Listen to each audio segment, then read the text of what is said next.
প্রিয় দর্শকবৃন্দরা, তো আজকে আমি যে টপিকটা নিয়ে আলোচনা করতে চাই সেটা হচ্ছে ভারত বনাম বাংলাদেশ। তো বর্তমান যে পরিস্থিতি আপনারা সবাই জানেন যে বাংলাদেশের সঙ্গে ভারতের সম্পর্ক খুবই একটা চরম পর্যায়ে পৌঁছে গেছে, যে কখন যুদ্ধ হবে সেটা বলা যাচ্ছে না।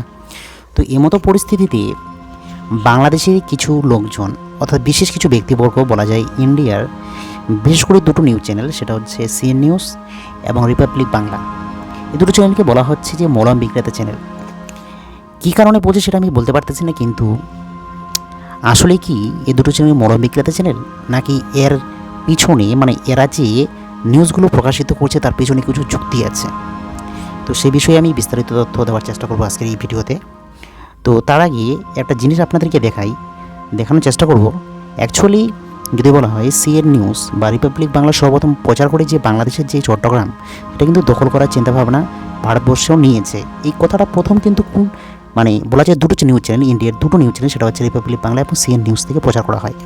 তারপর রীতিমতো সেখান থেকে নানা প্রতিক্রিয়া আসে, বাংলাদেশ থেকে ভালো করে জানেন আপনারা যে দখল করবে হচ্ছে ইন্ডিয়া, এ নিয়ে নানা ধরনের মতবাদ তারা প্রকাশ করে দেয়। কিন্তু তারপর এই মুহূর্তে এত টানাপোড়েনের মাঝখানে আপনারা ভালো করে জানেন যে বাংলাদেশের চট্টগ্রাম নিয়ে দখলের মুখে চলে গেছে। সেটা হচ্ছে কারা দখল করে নিয়েছে? Arakan army. এই আরাকান আর্মি যে দখল করে নিয়েছে, এই কথাটা এখন আমরা প্রকাশ্যে জানি। এখন কথা হচ্ছে কি আরাকান আর্মিরা কারা এবং আরাকান আর্মির সঙ্গে ভারতের কী সম্পর্ক, সেটা জানলে আপনারা অবাক হবেন।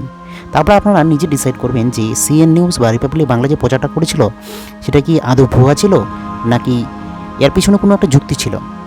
তো আমরা আগে আরাকান আর্মি সম্পর্কে একটু জানার চেষ্টা করবো, আরাকান আর্মিরা কারা। তারপর আপনারাই ডিসাইড করবেন যে সিএন নিউজ বা রিপাবলিক বাংলায় যে প্রচারটা করেছিল সেটা ঠিক না ভুল। আর যারা এত মাতামাতি করছে যে রিপাবলিক বাংলা এবং সিএন নিউজ হচ্ছে একটা মলম বিক্রেতা চ্যানেল, সেটা নিয়ে আপনারা ডিসাইড করবেন। তো চলো আমরা আরাকান আর্মি সম্পর্কে আমরা জেনে নেওয়ার চেষ্টা করি।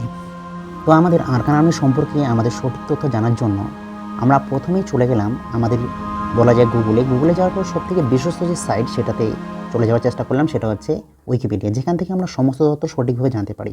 তো যাওয়ার পর উইকিপিডিয়াতে আরাকান আর্মি সম্পর্কে দেখতেই পাচ্ছ তোমরা পেজটাতে। সেখানে যাওয়ার পর যেটা দেখতে পাচ্ছি, তোমরা দেখলে হতবাক হয়ে যাবে। এই যে আরাকান আর্মি সম্পর্কে তোমরা তথ্যগুলো দেখতেই পাচ্ছ। তো এত কিছু তথ্য তো আমাদের দরকার নেই, আমাদের যে মেন জিনিসটা দরকার সেটা আমাদের দেখতে হবে। সেটা হচ্ছে অপোনেন্টস, অর্থাৎ এই দেশের সঙ্গে মানে এই যে আরাকান আর্মি আছে, আরাকান আর্মির সঙ্গে কারা কারা শত্রু। তো অপোনেন্টসের দিকে আমরা একটু নজর দিব। তো অ্যালাইজ দেওয়ার দরকার নেই আমাদের, অপোনেন্টস একটু পরে আমরা অপোনেন্টসটা পেয়ে যাব। তো অপোনেন্টসের লিস্টটার দিকে একটু লক্ষ্য করো। প্রথমে দেওয়া আছে মায়ানমার, অর্থাৎ মায়ানমার তাদের শত্রু। তারপরে দেওয়া আছে টাটমাদাও, এটা শত্রু। মায়ানমার আর্মি যে আছে তারাও শত্রু। মায়ানমার যে তোমার হচ্ছে পুলিশ ফোর্স আছে সেটাও শত্রু। বর্ডার গার্ড পুলিশ যেগুলো আছে সেগুলোও শত্রু। কিন্তু ইন্ডিয়া, তারপরে দেখতে পাচ্ছ ভারতের কিন্তু শত্রু বলা যায় আরাকান আর্মি। কিন্তু এখানে একটা সুন্দর লেখা দেওয়া আছে, তোমরা দেখতেই পাচ্ছ এখানে, সেটা হচ্ছে আনটিল 2024, অর্থাৎ 2024 পর্যন্ত শত্রু ছিল, কিন্তু বর্তমানে শত্রু নয়। কারণ এখন তো বুঝতে পারছো 2024-এর শেষ প্রান্ত এবং 2025 সাল শুরু হতে চলেছে। তো এখন কিন্তু আরাকান আর্মি ভারতের আর শত্রু নয়, মিত্র।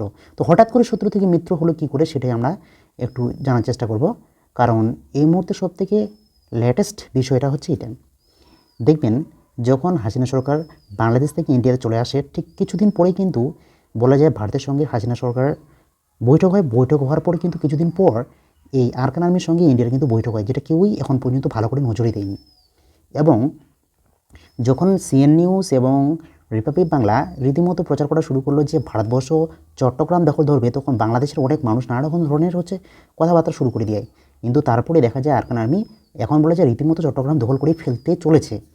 তো এই যে আরাকান আর্মি সম্পর্ক যদি একটু ডিসকাস করেন, দেখবেন কোনো না কোনো ক্ষেত্রে ভারতের একটু লিঙ্ক থাকতেও পারে, বলা যায় না। তো সেই ক্ষেত্রে বলা যেতে পারে সিএন নিউজ বা রিপাবলিক বাংলা কিন্তু যে ধরনের কথাগুলো বলেছিল সেটা কিন্তু নেহাতই ভুল ছিল না। কারণ ইন্ডিয়ার সঙ্গে আরাকান আর্মির বর্তমানে কিন্তু শত্রুতা নয়, মিত্রতার একটা সুন্দর একটা সম্পর্ক আছে। তো এখন আপনারাই বলবেন যে তথ্যটা কীরকম দেখাচ্ছে। না হলে আপনারা এই উইকিপিডিয়াতে গিয়ে ভালো করে সার্চ করে দেখে নেবেন আরাকান আর্মি সম্পর্কে। তো এটুকুই বলার জন্য ভিডিওটি।